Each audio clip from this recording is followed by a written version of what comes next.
ilẹ̀ yorùbá ìlú Ilé-Ifẹ̀ ní ìpínlẹ̀ Ọ̀ṣun ó mà tún ti sọ ọ̀kan pàtàkì lára àwọn ògo àti gbajúmọ̀ alágbára wọn nù.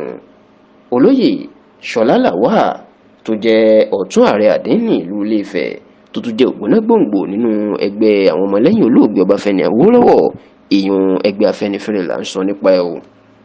bí wọ́n bá ń sọ̀rọ̀ nípa àwọn tó gbajúmọ̀ nínú ẹgbẹ́ Afẹ́nifẹ́re, òòdú ni Ṣọlá Lawal ní inú ẹgbẹ́ náà. kódà ohun tó jẹ́ káwọn èèyàn mọ̀ bí ẹni mọ̀wó ni pé òun ni ó jẹ́ amúgbálẹ́gbẹ̀ẹ́ personal assistant fún gbajúmọ̀ àgbà ilẹ̀ Yorùbá ni tó jẹ́ olórí Afẹ́nifẹ́re tẹ́lẹ̀ ìyẹn olóyè Ibrahim Adésànyà, tó sì jẹ́ pé láti ara Ibrahim Adésànyà ìní Ṣọlá Lawal ti ní orúkọ àti òkìkí. yàtọ̀ sílẹ̀ yìí, bí èèyàn bá dé ìlú Ilé-Ifẹ̀ pàápàá agbègbè Pàràkín ní ìlú Ilé-Ifẹ̀ tí Ṣọlá Lawal kọ́ ilé sí, èèyàn yóò mọ̀ pé òòdú ni tí ẹni ayé ń fẹ́ ni tí àwọn èèyàn fẹ́ràn tí wọ́n sì bọ̀wọ̀ fún púpọ̀.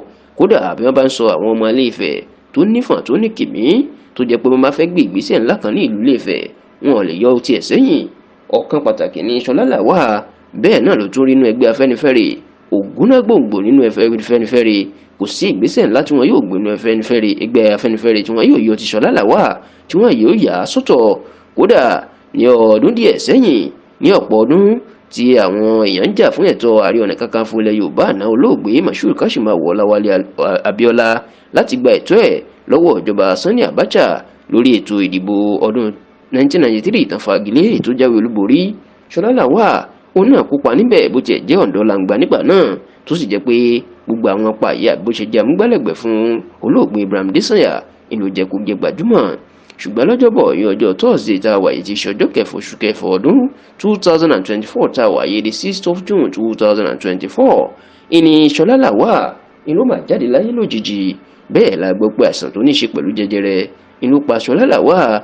ilé ìwòsàn kan tá a forúkọ bò láṣìírí lágbègbè Victoria Island ní ìpínlẹ̀ Èkó ìní Ṣọlá Lawal ló sì dákẹ́ sí.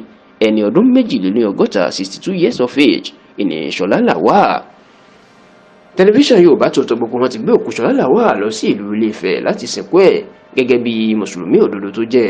bẹ́ẹ̀ ni àwọn èèyàn ńláńlá lórílẹ̀‐èdè yìí ni wọ́n ti ń fi ọ̀rọ̀ síta láti ṣèdárò Ṣọlá Lawal.